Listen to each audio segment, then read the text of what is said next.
ఒక మాటలో చెప్పాలంటే అదృశ్యుడు అంటే కనబడిన ఆయన. దేవుడు ఎవరికి కూడా కనబడేవాడు కాదు. చాలా మంది ఏమంటారంటే మాకు కనబడతాడు, మాకు రాత్రిలో వస్తాడు అని. కానీ అదంతా కూడా అబద్ధం. బైబిల్ గ్రంథంలో మనం చాలా వివరంగా తెలియజేసిన సంగతి ఏంటంటే దేవుడు ఎవరికి కూడా కనబడడం అని. తిమోతి రాసిన పత్రికలో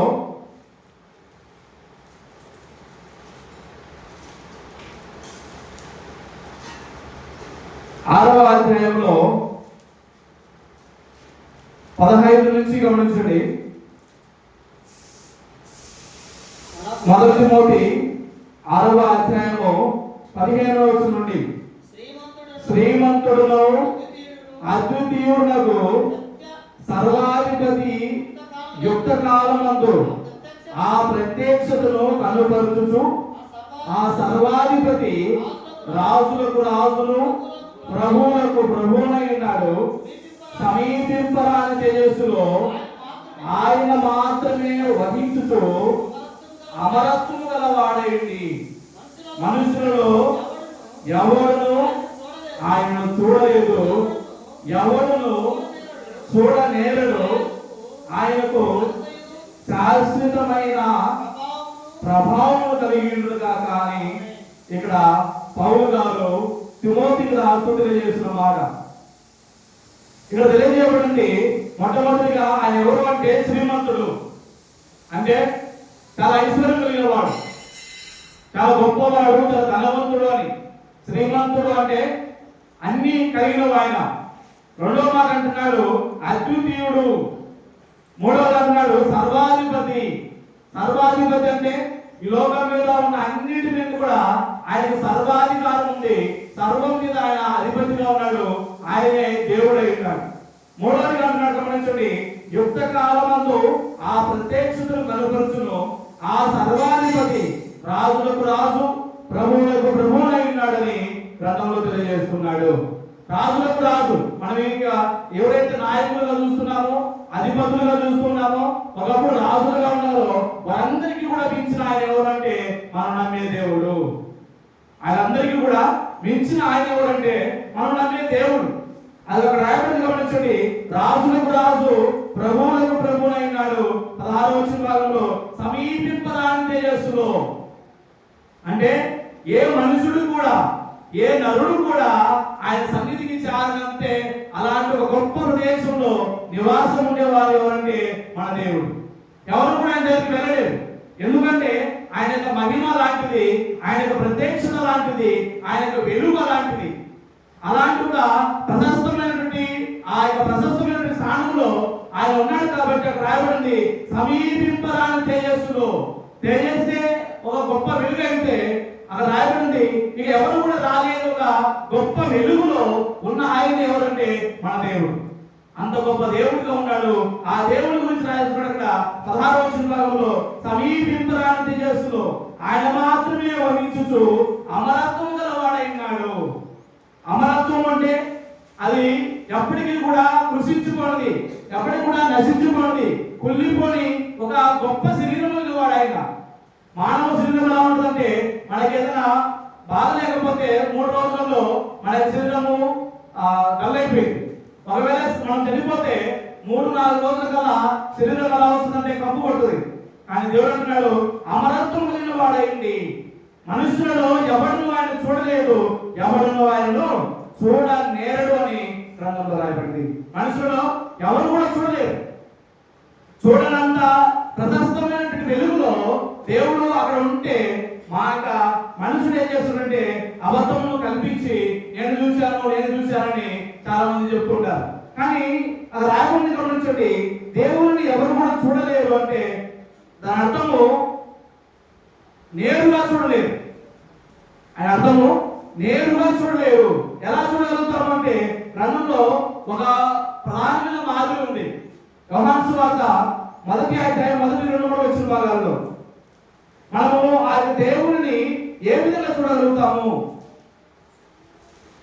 యోహాను సువార్త 1వ అధ్యాయము 1-3 వచ్చిన భాగాల్లో ఆదియందు వాక్యముండెను, వాక్యము దేవుని యొద్ద ఉండెను, వాక్యము దేవుడై ఉండెను, ఆయన ఆదియందు దేవుని యొద్ద ఉండెను, సమస్తమును. చాలండి. అలా చాలా వివరంగా కనబడుతున్నాడు. ఎక్కడ దేవుడు ఉన్నాడు? సమీపింపరాని తేజస్సులో ఉన్న దేవుడు, మనకు కనబడినంత దూరంలో ఉన్న దేవుడు, పరలోక రాజ్యంలో అమరత్వం కలిగి ఉన్న దేవుడు, శ్రీమంతుడుగా ఉన్న దేవుడు, అద్వితీయుడుగా ఉన్న దేవుడు, ఆకాశంలో పరలోక రాజ్యంలో ఆయన నివాసం చేస్తున్న ఆ దేవుడు ఏ విధంగా మన దగ్గరికి వచ్చినాడంటే, ఇక రాయబడింది ఆది యందు వాక్యమును. అంటే ఆది యందు అంటే చాలా కాలం క్రితం అని అర్థం. పూర్వంలో వాక్యం ఉండెను, అక్కడ రాయబడింది వాక్యము దేవుని యొద్ద ఉండెను. ఎవరి దగ్గర ఉందంట? దేవుడి దగ్గర ఉంది. అక్కడ రాయబడి గమనించండి, ఆ వాక్యమే దేవుడై ఉన్నాడు. ఎవరైనాడు? ఆ వాక్యమే దేవుడై ఉన్నాడు. ఆది యందు వాక్యం ఉన్నది, ఆ వాక్యము దేవుని యొద్ద ఉన్నది, ఆ వాక్యమే దేవుడై ఉన్నాడు. అంటే ఇప్పుడు మన దగ్గర ఏముంది? ఏముంది? వాక్యం ఉన్నది మన చేతుల్లో. మన చేతుల్లో గ్రంథం ఉంది. మన చేతుల్లో ఏముందంటే పరిశుద్ధ గ్రంథం ఉంది. ఆ గ్రంథంలో దేవుని యొక్క వాక్యం ఉన్నది. అంటే అర్థం ఏంటి? దేవుడు ఉన్నాడని అర్థం. ఏమర్థం? దేవుడు ఉన్నాడని. దేవుడు మన దగ్గర ఉన్నాడు, మన చుట్టూ ఉన్నాడు. అందుకనే యోహాను సువార్తలో మత్తయి సువార్తలో యేసుక్రీస్తు వారు ఎక్కడ ఇద్దరు ముగ్గురు కూడి నా నామమును స్మరిస్తారో అక్కడ నేను ఉన్నాను. ఎక్కడ స్మరిస్తారో అక్కడ నేను ఉన్నాను అంటున్నాడు. ఎక్కడైతే ఆయన నామాన్ని ప్రచురిస్తూ ఉన్నామో, ఎక్కడైతే ఆయన నామాన్ని నా నోటితో పలుకుతున్నారో అక్కడే ఆయన ఉంటాను అంటున్నాడు. అంటే అర్థం ఏంటి? ఇదిగో వాక్య రూపంలోనికి దేవుడు వచ్చినాడు, మనలోనికి మన మధ్యలోనికి దేవుడు వచ్చినాడు. అంటే అయినా కూడా మనం ఏం చేస్తున్నామంటే చూడలేని అజ్ఞాతంలో ఉన్నాం, చూడలేని గుడ్డివారంగా ఉన్నాం. ఎలా ఉన్నాము? దేవుని వాక్యం రూపంలో దేవుడు మన దగ్గరికి వస్తే ఈ వాక్యమును మనం మనస్ఫూర్తిగా చదవలేకపోతున్నాం, ఈ వాక్యమును మనం మనస్ఫూర్తిగా వినలేకపోతున్నాం, ఈ వాక్యమును మనం మనస్ఫూర్తిగా జ్ఞాపకం ఉంచుకోలేకపోతున్నాం, ఈ వాక్యమునికి మనం మనస్ఫూర్తిగా లోపడలేకపోతున్నాం. అందుకే దేవుడు మన దగ్గర నిలబడటం లేదు. దేవుడు ఏమైనాడంటే గ్రంథంలో రాయబడింది 3వ వచనంలో ఆది యందు వాక్యము ఉండెను, వాక్యము దేవుని యొద్ద ఉండెను, వాక్యము దేవుడే ఉండెను. ఏమైనాడు? వాక్యము దేవుడే ఉన్నాడు. అంటే ఈ వాక్యం ఎవరైనారు? కానీ మన దగ్గర దేవుడు లేడు అంటే అర్థం ఏంటి? ఈ వాక్యం మనకు ఎక్కడం లేదని. ఈ వాక్యం మనకు ఎక్కడం లేదు. దేవుడు అయినా కూడా మన మధ్యలో లేడు అంటే యేసుక్రీస్తు వారు చెప్పిన ప్రకారము ఎక్కడ ఇద్దరు ముగ్గురు కూడి నా నామమును స్మరిస్తారో అక్కడ నేను ఉందును అంటున్నాడు. అంటే ఆ స్మరణ, ఆ నామమును ఉచ్చరించడంలో, ఆ నామమును పలకడంలో, ఆ నామమును కీర్తించడంలో మనకు అక్కడ లోపం కనబడుతుంది. అందుకే ఆయన అక్కడ నిలబడటం లేదు. నిలబడతారా? దేవునికి ఆయాసకరమైనటువంటి క్రియలన్నీ మనం చేసుకుంటా దేవుడు మన దగ్గర ఉండాలంటే దేవుడు ఉన్నాడు. దేవునికి ఆయాసకరమైనదన్నీ కూడా, ఆయాసము అంటే మన భాషలో చెప్పాలంటే దుఃఖము. ఏంటి? మన భాషలో చెప్పాలంటే ఆయాసపడడం అంటే దుఃఖపడటం, ఆయాసపడడం అంటే బాధపడటం, ఆయాసపడడం అంటే మనం ఏం చేస్తున్నామంటే దేవుడు ఇక్కడ ఉండకుండా ఏవైతే చేయాలో అవన్నీ కూడా చేస్తూ ఉన్నాం. అందుకే దేవుడు ఇక్కడ నిలబడటం లేదు. ఇక్కడ అంటే నా ఉద్దేశం ఈ స్థలంలో కాదు, మన మనసులో. మనం ఎక్కడైతే ఇద్దరు కూర్చొని ప్రార్థన చేస్తున్నామంటే అక్కడ దేవుడు ఉండటం లేదంటే ఎక్కడో లోపం ఉన్నదని అర్థం. ఆ లోపమును సరి చేసుకోలేక ఏమైపోతున్నామంటే దేవుడికి దూరం అయిపోతూ ఉన్నాం, దేవుడికి చాలా దూరంగా వెళ్ళిపోతున్నాం. వాస్తవానికి దేవుడు ఎలా ఉంటాడంటే అదృశ్యంగా ఉన్నాడు. అంటే మనకు కనబడేవాడు కాదు, మనం భయపడటానికి. ఎవరైనా నాయకులు వచ్చారనుకో, ఎగ్జాంపుల్ గా మన ఊరికి పోలీసులు వచ్చారనుకో, ఎలా ఉంటాం?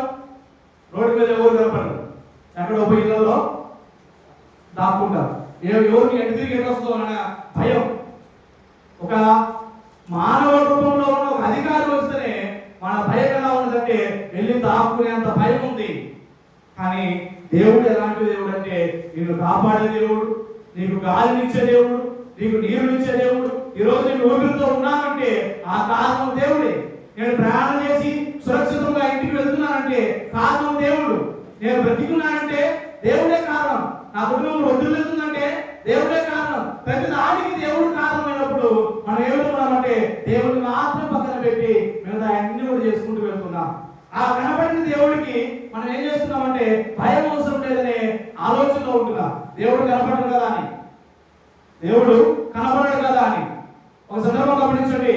ఆదికాండంలో ఆదాము గురించి మనం గమనించినప్పుడు, ఆదికాండంలో ఆదాము గురించి 3వ అధ్యాయంలో గమనించినట్లయితే 8-9 వచ్చిన భాగాల్లో అక్కడ రాయబడింది.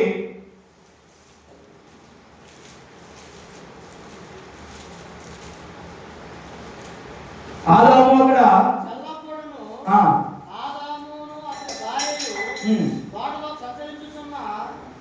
దేవుడైన యెహోవా స్వరమును విని దేవుడైన యెహోవా ఎదురికి రాకుండా తోట చెట్ల మధ్యలో దాక్కునగా రాయబడింది.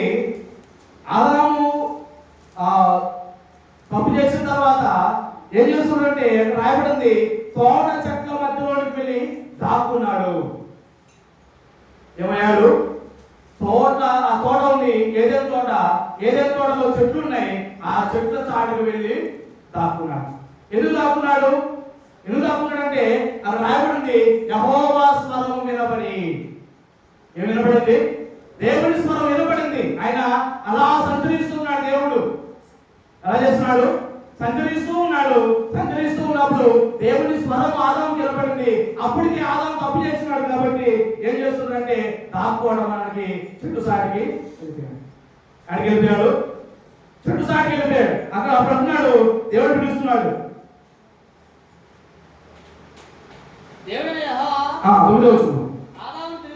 ఆదామును పిలిచి నీవెక్కడున్నావు అని ఏమంటున్నాడు? ఆ చెట్టు చాటు దాక్కున్న ఆదామును పిలిచి నువ్వెక్కడున్నావు అంటున్నాడు. అంటే నువ్వెక్కడ దాక్కున్నా కూడా దేవునికి తెలియకుంటుందా? నేను ఇక్కడ ఎలా ఉన్నామంటే మనము భక్తితో ఉన్నామనుకుంటున్నా, భయంతో ఉన్నామనుకుంటున్నా, నటిస్తూ ఉన్నా. దేవునికి యథార్థమైన జీవితం కావాలి. దేవునికి యథార్థమైన జీవితాన్ని దేవుడి దగ్గర పెట్టి అప్పుడు నేను ఆరాధన చేస్తే ఆ ఆరాధన దేవుడు అంగీకరించేవాడుగా ఉంటాడు.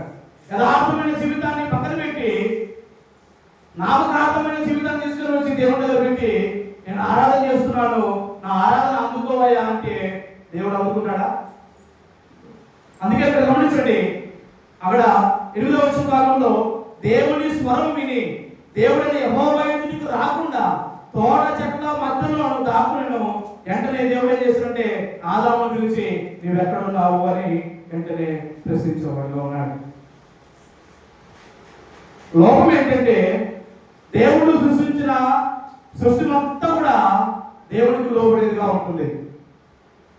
దేవుడు సృష్టించిన ఆకాశంలో దేవుడు సృష్టించాడు, భూమిని దేవుడు నిర్మించినాడు. భూమి మీద ఉన్న ప్రతిదీ కూడా దేవుడి మూలంగా కలిగింది. ఆకాశంలో ఉన్న ప్రతిదీ కూడా దేవుడి మూలంగా కలిగింది. ఇవన్నీ కూడా దేవుడికి లోబడేదిగా ఉంటుంది. ఆయా కాలంలో ఆయా సందర్భంలో లోబడి దేవుని నామాన్ని మహిమపరిచేవిగా ఉన్నాయి. ఏమి? ఆయన చేతులతో సృష్టించిన ఆ మాటతో సృష్టించబడిన ఆ సృష్టి అంతా కూడా గమనించండి. ఆకాశం గురించి ఒక మాట రాయబడింది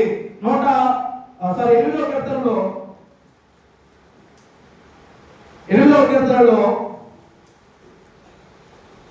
1వ వచనంలో యెహోవా ఆకాశములలో నీ మహిమను కనబరచువాడా, భూమి అన్నంతటా నీ నామం ఎంత ప్రభావం కలది. అంటాడు అదే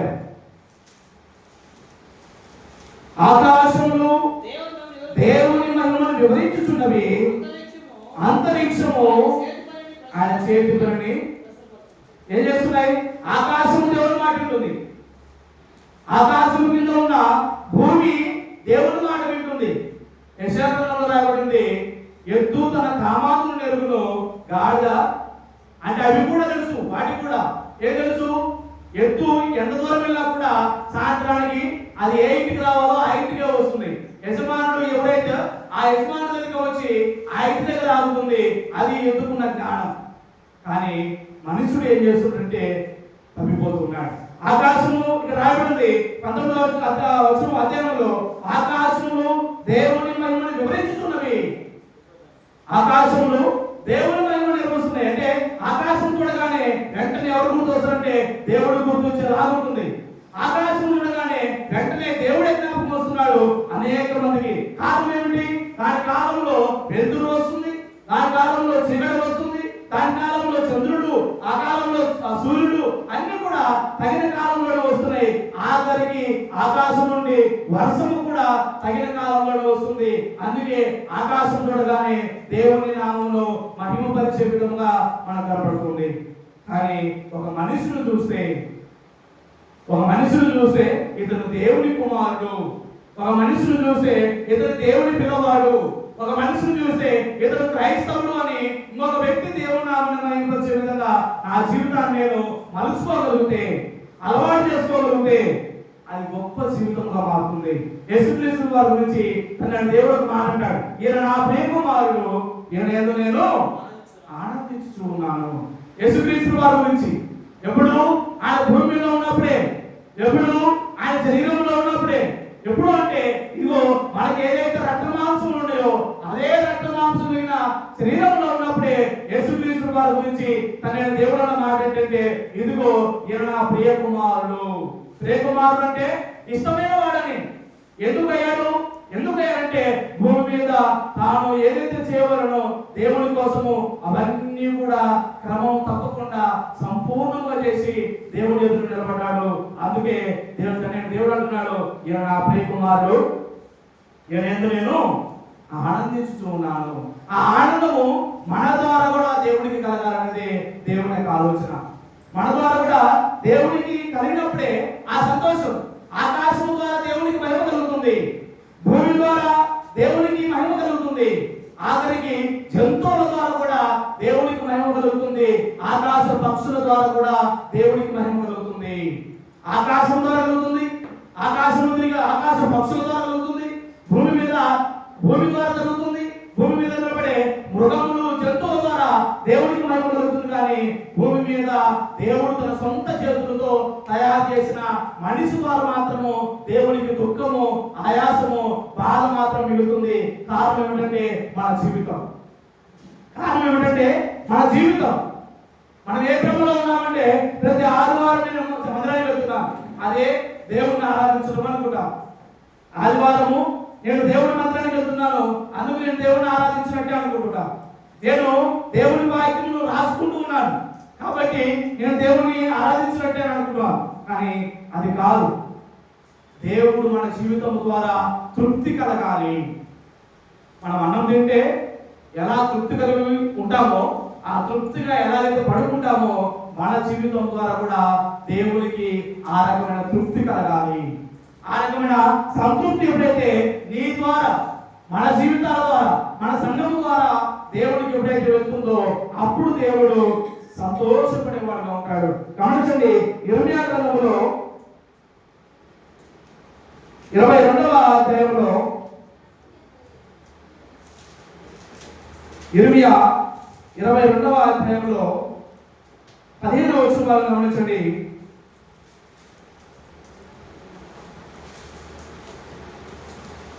నీవు అచ్చేపడి దేవదారు పలకల గుణమును కట్టించుకోవడం చేత రాజవుగా నీ తండ్రి అన్నపానము కలిగి నీతి న్యాయములను అనుసరించు క్షేమంగా ఉండలేదా? అతడు దీనులకు దండులకు న్యాయం తీర్చు సుఖముగా బ్రతుకును. అలాగనే చేయటే నన్ను తెలుసుకుంటు కదా. గమనించండి, దేవుడు అంటే ఎవరు, అసలు దేవుణ్ణి తెలుసుకోవడం ఎలా అనే ప్రశ్నకి ఇక్కడ సమాధానం రాయబడింది. దేవుణ్ణి నిజంగా తెలుసుకోవడం ఎలా, దేవుణ్ణి నిజంగా తెలుసుకుని ఆ దేవుణ్ణి ఎలా ఆరాధించాలంటే ఇక రాయబడింది. గమనించండి, 15వ వచన భాగంలో నీవు అతిశయపడి అంటే చాలా సంతోషపడి గర్వపడి, ఆ రాయబడింది నీవు అతిశయపడి దేవాలయాలు పలకల గృహమును కట్టించుకోవడం చేత రాజుబంధువా నీ తండ్రి అన్నపానము కలిగి నీతి న్యాయం అనుసరించుచు క్షేమముగా ఉండలేదా? అతడు దీనులకును దరిద్రులకును న్యాయం తీర్చుచు సుఖముగా బ్రతుకును. అలాగూ చేయుట నన్ను తెలుసుకున్నాడు కదా అని రాయబడింది. ఒక వ్యక్తి సుఖంగా బ్రతకాలంటే ఏం చేయాలో ఇక రాయబడింది. ఒక వ్యక్తి సుఖంగా బ్రతకాలంటే, సంతోషంగా బ్రతకాలంటే అది రాయబడింది, దీనులకి దరిద్రులకి న్యాయము తీర్చుచు సుఖముగా బ్రతికెను అలాగూ చేయుటే నన్ను తెలుసుకుంటా. దేవుని తెలుసుకోవాలంటే మనం ఎవరు చూడాలంటే దీనులను దరిద్రులను చూసి వారికి మనం చేయగలిగేది చేసినప్పుడే మనము నిజంగా దేవుని తెలుసుకున్న వారం అవుతాం. నిజంగా దేవుని తెలుసుకున్న వారు. వెంకటరావు అని దుర్గిలో ఒక అబ్బాయి ఉన్నాడు. ఆటో తోలుకుంటాడు. ఏం చేస్తాడు?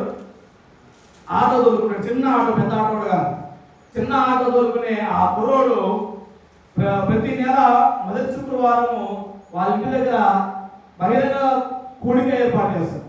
బహిరంగ కూడిక ఏర్పాటు చేస్తే ఎంత తక్కువ అనుకున్నా కూడా 5 నుంచి 10,000 రూపాయలు ఖర్చు అవుతుంది. ఆటో తోలుకునే కుర్రోడికి ఎంత డబ్బులు వస్తాయి? ఆ కిస్తీలు పోను, డీజిల్ పోను ఎంత మిగులుతాయంటే బహుశా ఆ 10,000 మిగులుతాయేమో. ఆ 10,000 తీసుకుని పోయి ఎక్కడ పెడుతున్నాడంటే దేవుని సన్నిధిని పెడుతున్నాడు.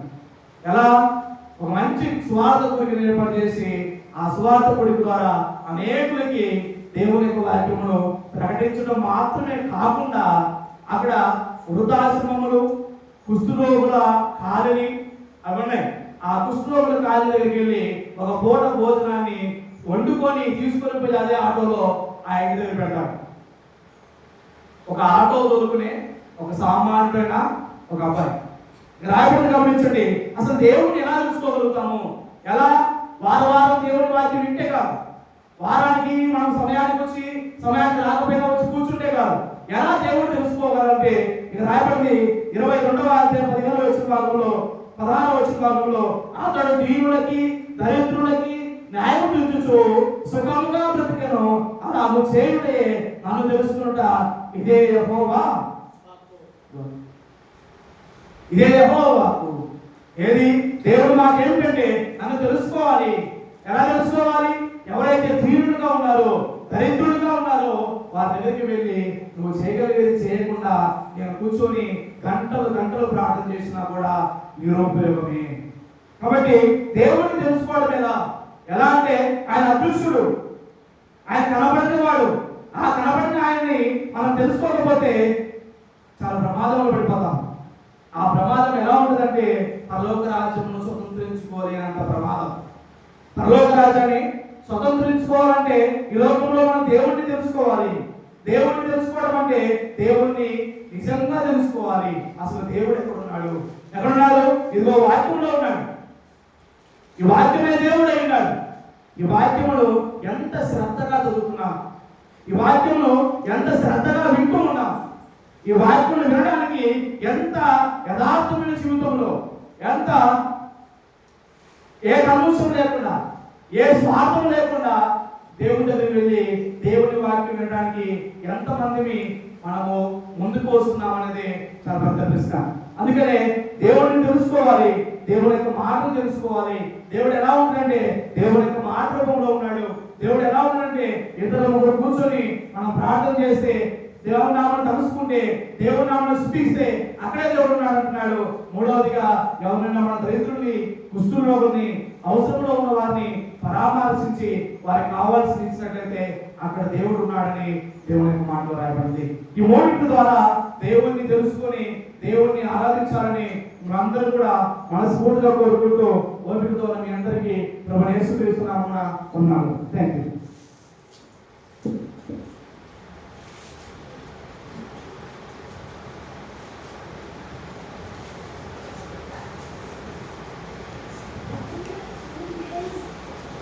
ఇద్దరు కూడా దైవ దాసుల ద్వారా దేవుడు ఉన్నాడు కనుక దేవుడు నాకు తెలుసుకోవాలి. ఎలా తెలుసుకోవాలి? ఆయన ఎలా తెలుసుకుంటే మనకు ఆయన దొరుకుతాడు. ఆయన అదృష్టుడు, ఆయన సర్వత్రయామి, ఆయన సర్వశక్తిమంతుడు అని లేఖనం ద్వారా సహోదరులు మనకు తెలియజేసి ఉన్నారు. ఈనాడు ప్రపంచం అంతా కూడా గందరగోళంగా ఉంది. ఎందుకంటే నిజమైనటువంటి దైవాన్ని గుర్తిరలేక ప్రతి వారు కూడా ఒక భయం ఉంది. ఏంట భయం అంటే, ఈ భూమి మీద మనము బ్రతికినా, ఎంతకాలం బ్రతికినా ఏదో ఒక రోజు లోకాన్ని విడిచి వేలాల్సిన పెడుతున్నాం. కానీ లోకాన్ని విడవకముందు ఈ ప్రపంచాన్ని నిర్మించినటువంటి ఒక మహానుతుడు ఉన్నాడు. ఈ ప్రపంచానికి ఉన్నటువంటి ఒక గొప్ప శక్తి ఉంది, ఒక గొప్ప వ్యక్తి ఉన్నాడు. ఆయన కూడా తెలుసుకోవాలి. ఆయన తెలుసుకుంటేనే మనం నిత్యము ఆ పరలోక రాజ్యములో మనం ఉంటాము అని ఆ మహోన్నతమైనటువంటి దేవుడు తెలుసుకోవడానికి అనేక రకాలుగా భూమి మీద మానవులు ప్రయాసపడుతున్నారు. వారి ప్రయాస ఏంటంటే, వారు ఏదో రకంగా దేవుడు తెలుసుకోవాలి. ఆయన ఎవరు, ఆయన ఎలా ఉంటాడు, ఆయన ఎలా తెలుసుకోవాలని ఈనాడు అందరూ కూడా ఆ నిత్యమైన దేవుడు తెలుసుకోవడానికి అనేక రకాలుగా ప్రయాసపడుతున్నారండి. బైబిల్ గ్రంథాన్ని గమనించినప్పుడు బైబిల్ రాబడుతూ ఉంది. నిర్మాకాండం 20 అధ్యాయంలో ఆయన 10 ఆజ్ఞల్లో ఒక ఆజ్ఞను ఇస్తూ మాట్లాడుతున్నాడు. పైన ఆకాశం అందే కానీ, కింద భూమి అందే కానీ, భూమి కింద నేల అందే కానీ, నేల తప్ప వేరే దేవుడికి ఉండకూడదు అనే విషయాన్ని అక్కడ రాయబడతా ఉందండి. నేను రోషము గల దేవుడను, నీ దేవుడకు యెహోవాకు నేను రోషము గల దేవుడని నిర్మాకాండంలో మనం చూస్తున్నాం. అలాగా గ్రంథాలు చూసినప్పుడు నేనే నేనే నేనే నేను తప్ప వేరే దేవుడికి ఉండకూడదు. నేను ఎవరంటే యెహోవా, నేను యెహోవా దేవుణ్ణి అని ఆయా గ్రంథాల్లో ఆ వచనాలు చూసినప్పుడు ఆయన గురించి అనేక రకాలుగా అనేక విషయాల్లో మనము చూస్తుంటామండి. అలాగనే మనం లేఖనాన్ని గమనించినప్పుడు రోమపత్రిక 1వ అధ్యాయంలో అపోస్తలుడైన పౌలు రోమాటువంటి దేవుని సంఘానికి తెలియజేస్తున్న మాటలు ఒకసారి మనం జ్ఞాపకం చేసినప్పుడు ఇక్కడ రాబడుతూ ఉంది. రోమపత్రిక 1వ అధ్యాయంలో మనం చూసినప్పుడు 18 నుంచి 23 వరకు మనం చదువుకున్నప్పుడు ఇక్కడ రాబడుతూ ఉంది. ఏం రాబడుతున్నాయంటే, ఈనాడు ఎలా ఉన్నారంటే, సత్యాన్ని గ్రహించకుండా, సత్యాన్ని తెలుసుకోకుండా అసత్యమైనటువంటి మాటలో అనేక మంది ప్రయాణం చేస్తున్నాడు. దేవుడు ఉన్నాడు, ఆయన సర్వశక్తివంతుడు, ఆయనే భూమిని ఆకాశం నిర్మించిన వాడు అని బైబిల్ గ్రంథం బోధిస్తూ ఉంటే, ఆ మహాదేవుని విడిచిపెట్టేసి దేవునికి వ్యతిరేకంగా వాళ్ళు అనేక మంది అనేక రకాలుగా దేవుడుగా చేసుకుని ఆరాధిస్తున్నారండి. అలాంటి వారికి కట్ట పరలోకంలో నుండి దేవుని యొక్క కోపము బయటపడుతున్న విషయాన్ని లేఖనాలు మనం ఇక్కడ తెలుసుకోబోతున్నాం. అనుకున్నట్లయితే, ఎందుకనగా దేవుని గురించి తెలియచెక్కమే లేదు, అది వారికి ఇష్టమైనది, దేవుడి వారికి ఇష్టపరచను కనుక దేవుని గురించి తెలియటువంటి ఆ యొక్క రూపాన్ని, దేవుని గురించినటువంటి ఆ యొక్క విషయాన్ని ఆయన బయటపరిచారు. ఎలా బయటపరిచారంటే 20 రాబడతా ఉంది. ఏమైనా ఉంది, ఆయన అదృశ్య లక్షణము. ఏంటంట? ఆయన యొక్క అదృశ్య లక్షణం. దేవుడు అంటే ఎవరు? దేవుడు అంటే ఏదో మనం ఒక రూపాన్ని చేసుకొని పూజించా ఆ వ్యక్తి దేవుడు. దేవుడు అంటే ఎవరైతే, దేవుడు అంటే అదృశ్యుడు. అదృశ్యుడు అంటే దృశ్యుడు కాని వాడు, అంటే మన కంటికి కనబడని వాడు దేవుడు. అర్థమవుతుందండి. దేవుడు అంటే ఎవరంట? దేవుడు ఎవరంటే దేవుడు అదృశ్య స్వరూపి. అదృశ్యుడు అంటే దృశ్యుడు కాదు ఆయన. ఏదో మనము మనటువంటి ఒక వ్యక్తిని పెట్టుకుని ఇదిగో ఈయన దేవుడని మనం ఆరాధించడానికి వీల్లేదు. అదేవిధంగా అంటే అదృశ్యుడు అంటే మన కంటికి కనబడేవాడు దేవుడు. దేవుడు మన కంటికి కనబడేవాడు దేవుడు మాత్రము కాదు. మన కంటికి కనబడ్డా ఆయన అంటే ఆయన అదృశ్య దేవుని స్వరూపై ఉన్నాడు. చాలా మంది పాత కాలంలో కాలంలో ప్రవక్తలు దేవుడిని చూడడానికి ప్రయత్నం చేశారు. పాత కాలంలో మోసే కూడా ఆయన ఉన్నాడు. మోసే రోజు మాట్లాడుతుంటాడు. ప్రతిరోజు మోసే దేవుడితో మాట్లాడుతున్నాడు కానీ రోజు మాట్లాడుతుంటే ఒకరోజు మోసే అన్నాడు, అయ్యా రోజు మాట్లాడుతున్నావు, రోజు నువ్వు మాట్లాడుతున్నావు, నేను నీకు సమాధానం చెబుతున్నాను కానీ నువ్వు ఎలా ఉంటావో నాకు తెలియదు. ఒక్కసారి నీ మహిమను చూడాలి నేను. ఏమన్నాడండి? ఒక్కసారి నీ మహిమ నేను చూడాలనుకుంటున్నాను. అమానప్పుడు మహాదేవుడు ఏం మాట్లాడతాడంటే, అయ్యా ఇవ్వండి అంతటి ఎంత నేను అన్నప్పుడు ఆయన అక్కడ బండ సందులో ఆయన ఉంటాడు. ఆయన బండలో ఉన్నప్పుడు ఆ యొక్క బండ దాటి వెళ్ళాడు దేవుడు. వెళ్ళగానే ఆయన ఏం చూసాడంటే అక్కడ గొప్ప వెలుగును చూశాడండి. ఏం చూసాడట? ఒక మెరుపును చూశాడు. మెరుపును తనకి మెరిచిన మెరుపును చూశాడు.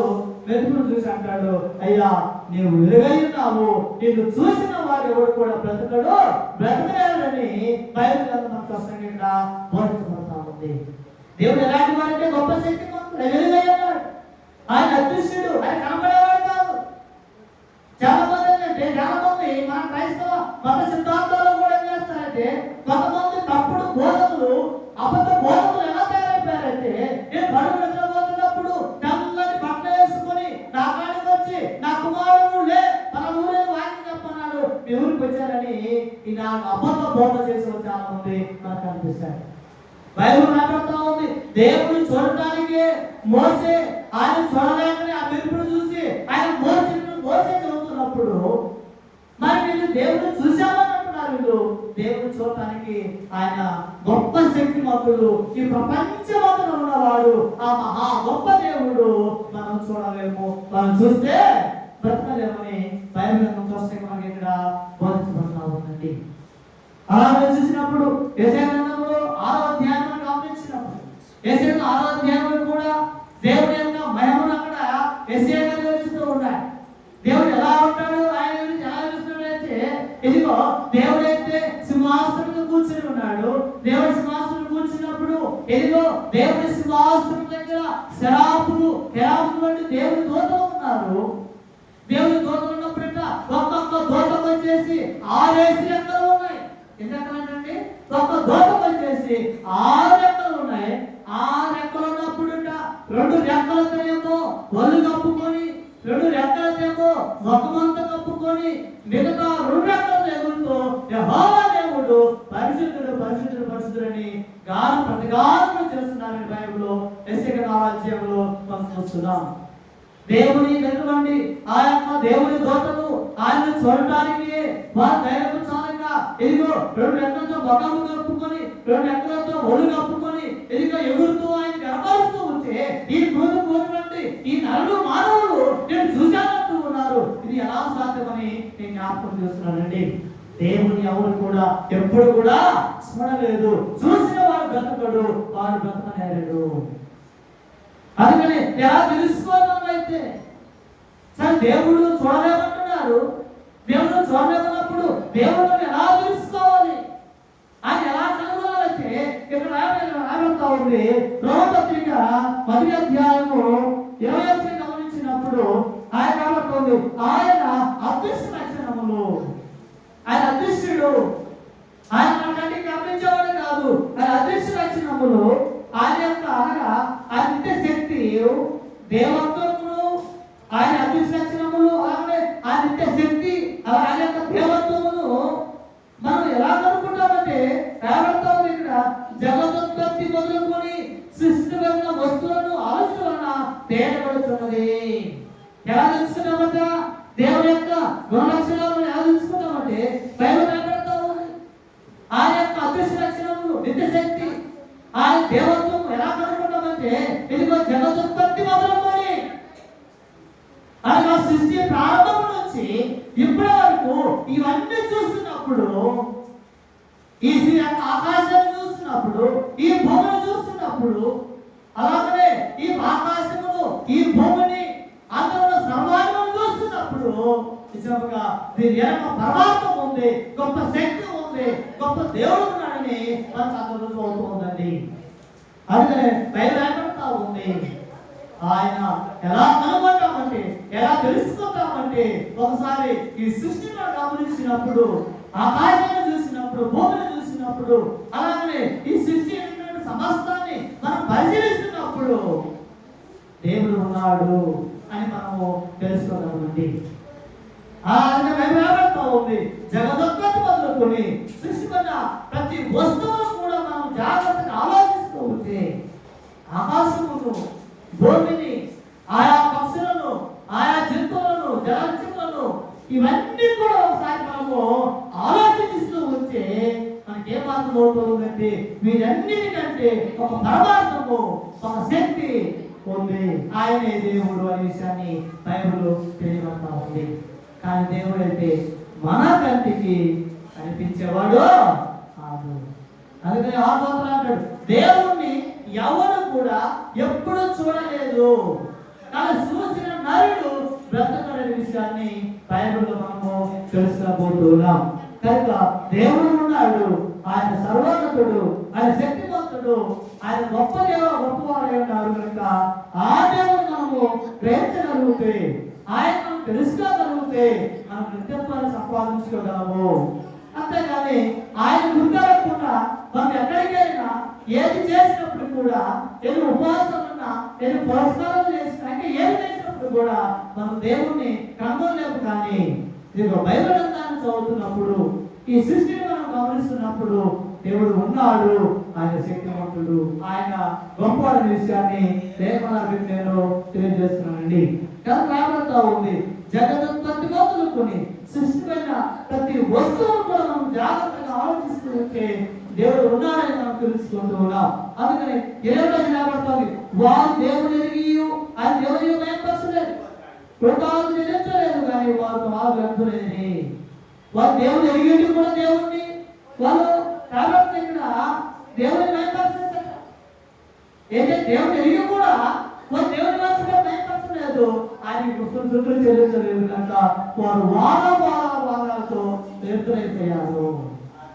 కానీ ఇంకా ఈనాడు ప్రపంచంలో గమనించినప్పుడు చాలా మంది ఆనాడు ప్రపంచం, ఆనాడు బైబిల్లో రాయకపోతున్న కాలంలో కూడా చాలా మంది దేవుడు లేనటువంటి దుష్ప్రచారం చేసే వారు ఉన్నారు. అలాగే ఆ కీర్తన 14 అన్నట్టు దేవుడు లేడని బుద్ధిహీనుల హృదయంలో అనుకుంటున్నట్టే. ఏమనుకుంటారంట? దేవుడు లేడేదో చాలా మంది ఉన్నారు. దేవుడు లేడే, చచ్చిపోతే ఎక్కడ పోతే తెలియదు, ఆ గాలి పోతే తెలియదు అని చాలా మంది ఉన్నారు. కానీ బైబిల్ ఉంది అలా అనుకున్న ఏంటంటే బుద్ధిమంతుడు. దేవుడు ఉన్నాడు, దేవుడు లేకపోతే నీవు లేవు, దేవుడు లేకపోతే నేను లేని విషయాన్ని లేఖనం ద్వారా నేను తెలియజేయడం రాబడతా ఉంది. వారు దేవుని భయపరచలేదు రాబడతా ఉంది. ఇక్కడ 20 వారు అవే అంధకారమాయను తాము జ్ఞానం చెప్పు బుద్ధిహీనులు అయితే వారు రక్షణకు దేవుడేమను క్షేమ మనుషులు ఎక్కువ, పక్షులు ఎక్కువ, శత్రువ జంతువులు ఎక్కువ, పురుగు ఎక్కువ, ప్రతిమాసన మార్చరే. దేవుడు అదృష్టుడు, అలాంటి మహాదేవుని, అలాంటి గొప్ప దేవుణ్ణి, అలాంటి సర్వోన్నత దేవుణ్ణి, ఆ సర్వశక్తులు ఏం చేశారంటే ఈనాడు ప్రపంచం ఏం చేసిందంట? పురుగును దేవుడు చేశారు, పక్షులు దేవుడు చేశారు, 4 కాంతులు దేవుడు చేసి ప్రారంభిస్తూ ఉన్నారు. అందుకని అలాంటి వారి మీద కంట ఎవరైతే దేవుడిని గుర్తించకుండా, ఎవరైతే దేవుణ్ణి నిజమైన దేవుడిని తెలుసుకోకుండా లోకంలో నిష్కాంతాలుగా జీవిస్తూ ఉన్నారో అలాంటి వారి మీదకి సత్యాన్ని అరిసివేసి అసత్యాన్ని పొందుతున్నారు. వారి మీద కంట పరలోకములో నుండి దేవుడి పాపము బయటపడుతున్న విషయాన్ని మన లేఖన ద్వారా నేను తెలుసుకుంటున్నాను. దేవుడు కోపడితే నిజంగా దేవుడు ఉగ్రత ఆయన చూపిస్తే, ఆయన నిజంగా మన మీద కోపడితే ఈ ప్రపంచం పోతుందంటే ఈ ప్రపంచమంతా కూడా నాశనమైపోతుంది. దేవుడు కోపడితే దేవుడి కోపము మన మీదకి వస్తున్న విషయాన్ని బైబిల్ తెలియజేయబడతా ఉంది. కనుక క్రీస్తునందు దేవుడి సంగమ సహోదరి సహోదరులారా, ఈనాడు నిజంగా దేవుడు ఉన్నాడు అనే విషయాన్ని జ్ఞాపకం చేస్తున్నాడు. ఆయన సర్వోన్నతుడు, ఆయన సర్వశక్తిమంతుడు, ఆయన సర్వంత్రియాన్ని సర్వలో ఉన్నవాడు అని బైబిల్ బోధించబడతా ఉంది. ఆ మహాదేవుని తెలుసుకోవాలంటే, ఆ దేవుని గుర్తించాలంటే ప్రతిదినం మనము బైబిల్ చదవాలి. ప్రతిదినం మనము లేఖనం చదివినట్లయితే దేవుడు ఉన్నాడు అనే విషయాన్ని మనం తెలుసుకుంటాం. బైబిల్ చదవకుండా, మనం ప్రార్థన చేయకుండా, నిజంగా మందిరానికి రాకుండా దేవుడు ఎవరున్నాడని, దేవుడు ఏమున్నాడంటే ప్రయోజనము లేదనే విషయాన్ని మీకు నేను జ్ఞాపకం చేస్తున్నానండి. అందుకని గమనించినప్పుడు నిర్ణయపడతా ఉంది, ఇది వేయబడతా ఉంది. ఆ అదృశ్య లక్షణములు ఇవన్నీ కూడా ఈ జగదుత్పత్తి మొదలుకుంటే ఈ సృష్టి ప్రారంభము నుండి, సృష్టి ప్రారంభము నుండి ఈ ప్రపంచం అంతమైనంత కూడా ఇవన్నీ కూడా మనం జాగ్రత్తగా ప్రతిదీ కూడా చూస్తూ ఉంటే, ఆలోచిస్తూ ఉంటే దీనంతటి పరమార్థము గొప్ప శక్తివంతుడు ఆయన ఉన్నాడు, ఆయనే దేవుడని రాయబడతా ఉంది. కనుక ఆయన దేవుడై ఉన్నాడు, ఆయన సర్వోన్నతుడై ఉన్నాడు, ఆయన సర్వశక్తివంతుడై ఉన్నాడు. కానీ ఆయనను ఎవ్వరూ చూడలేదు, చూసిన వాడు బ్రతకలేదని జ్ఞాపకం చేస్తున్నాను. అయినప్పటికీ కూడా దేవుడు ఉన్నాడు. కానీ దేవుడు లోకాన్ని ప్రేమించాడు. లోకాన్ని ప్రేమించి ఈ భూలోకము చెడిపోయి ఉన్నప్పుడు, ఈ భూలోకమంతా కూడా అపరాధం చేతను సచ్చిన వారిగా మనం ఉన్నప్పుడు, ఎందుకు పనికిరాని వారిగా మనము మనం పాపం వంటి ఆ బురదలో పొల్లాడుతున్నప్పుడు దేవాది దేవుడు మనందరూ చూశాడు. చూసిన దేవుడు ఏం చేశాడంటే ఈ భూలోకాన్ని బాగు చేయడానికి, ఈ భూలోకాన్ని రక్షించడానికి తన ప్రియమైనటువంటి యేసుక్రీస్తు వారిని మన కొరకు ఈ లోకానికి పంపించాడు. ఈ లోకంలో ఆయన మన కొరకు 33 సంవత్సరాలు ఇచ్చాడు. 3 సంవత్సరాలు 6 నెలలు సువార్త చేశాడు.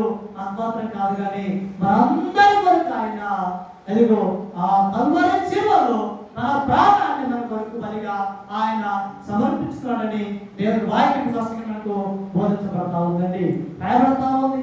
ఆయన పరిశుద్ధుడు, ఆయన పాపం లేదు కనుక ఆయన పరిశుద్ధుడై ఉన్నాడు.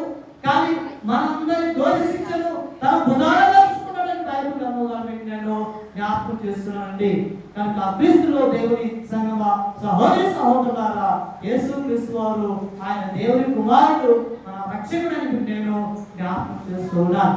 ఎవరైతే ఇంకా రక్షణ పొందకుండా దేవుడు లేడని, ఎక్కడ దేవుడు లేదని సరిపోతే ఎడిపోతుందో తెలియదని ఇంకా ఆ యొక్క మూఢత్వంలో ఉన్నట్లయితే నరకానికి పాత్రైపోతారు. కనుక మార్పు చెందకుండా ప్రభువును గుర్తున్నట్లయితే ఇది మీకు అనుకూల సమయమని మీకు నేను జ్ఞాపకం చేస్తున్నాను. కనుక ప్రభు యేసుక్రీస్తు వారు ఆయన బైబిల్ రాయబడతా ఉంది, ఆయనట దేవుని స్వరూపం కలిగిన వాడు ఉన్నాడు. ఆయన దేవుడితో సమానం ఉన్నవాడు. అయినప్పటికీ కూడా దేవుడితో సమానం ఆయన ఆ పరలోక రాజ్యాన్ని, ఆ సమానత్వాన్ని కూడా వదిలేసుకొని సమాన మానవుడిగా, మనిషి కుమారుడిగా ఈ లోకంలో ఆయన జన్మించినాడు.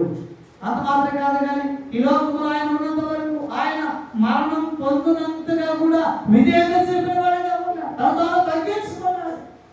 ఎలాగంటే ఆయన కొడుతున్నప్పుడు, ఆయన బొక్కన ఊస్తున్నప్పుడు, ఆయన గుద్దుతున్నప్పుడు, ఆయన గర్భం వద్ద ఆ కొండ వరకు ఆ చిలువను మోయిస్తున్నప్పుడు కూడా ఆయన మా నోట మాట పలకలేదు. ఆయన అంటున్నాడు, వారితో మాట్లాడుతూ తనకి ప్రార్థన చేస్తారు, తండ్రి మీరేమి చేస్తున్నారు, వీరిని క్షమించు. అంతటి త్యాగమూర్తి ప్రభుని వారిని యేసుక్రీస్తు వారు కనుక బయలుపడతా ఉంది. అందరికీ ఎక్కడ చూసినా ఏ మన బస్సులలో ఏ బోర్డు ఏంటంటే అందరికి దేవుడు ఒక్కడే. ఆయన ఎవరు మనం గుర్తు తిరగాలి, ఆయన తెలుసుకొని ఆయన వరకు నామనిందలు చేస్తూ ఈ మాటలను బోధిస్తూ ఉన్నారు. ఈ సమయంలో ప్రభుత్వ యేసుక్రీస్తు యొక్క శరీర సాధు రెడ్డి మన మధ్య ఉంది. రెడ్డి గారు మనం స్తుతులను చెల్లించుకుందాం.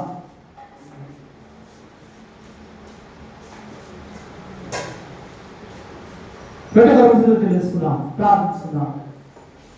ప్రేమల మాత్రం దయగల మా ఆయన, మహోన్నతుడా, మహాగణుడా, మా పరమ తండ్రి, మీ కరుణైన స్తుతులు స్తోత్రములు తెలుస్తున్నాం.